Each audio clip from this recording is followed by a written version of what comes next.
I'm Joe with Garmin.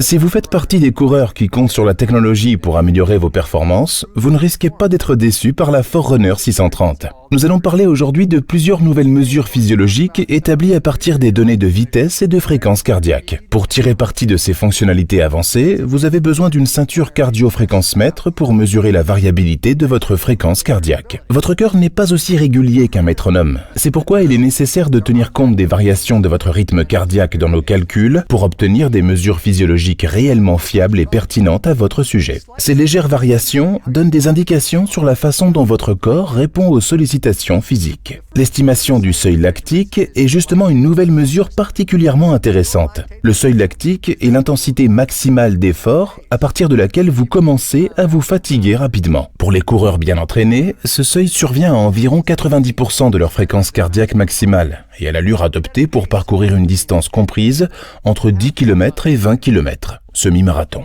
Pour les coureurs débutants, ce seuil intervient généralement en dessous de 90% de leur fréquence cardiaque maximale. À quel groupe appartenez-vous ? La Forerunner 630 ne se permet aucune approximation lors de la détermination des données correspondant au seuil lactique. Ces données vous aideront à déterminer la cadence maximale que vous devrez maintenir pendant une course tempo ou un intervalle. Cela devrait vous permettre, au final, d'affiner votre entraînement et d'améliorer vos chronos. La Forerunner 630 peut mesurer votre seuil lactique de deux façons différentes.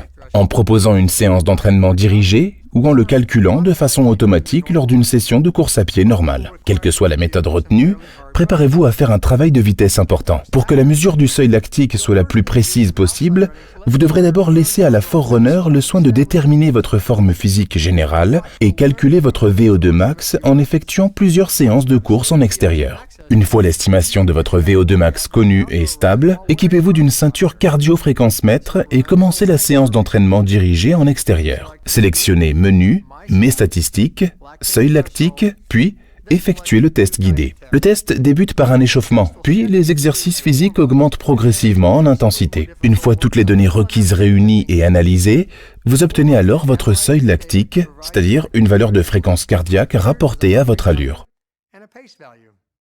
Vous pouvez également vous contenter de courir comme vous le faites normalement. La fonction de détection automatique se chargera alors de calculer votre seuil lactique après avoir recueilli suffisamment d'informations par plage d'allure. Il sera nécessaire de courir à un rythme proche de votre seuil lactique, voire même supérieur à celui-ci. Dès que cette valeur est détectée par la Forerunner, vous pouvez l'appliquer automatiquement aux zones de fréquence cardiaque axées sur le seuil lactique que vous pourrez ensuite affiner.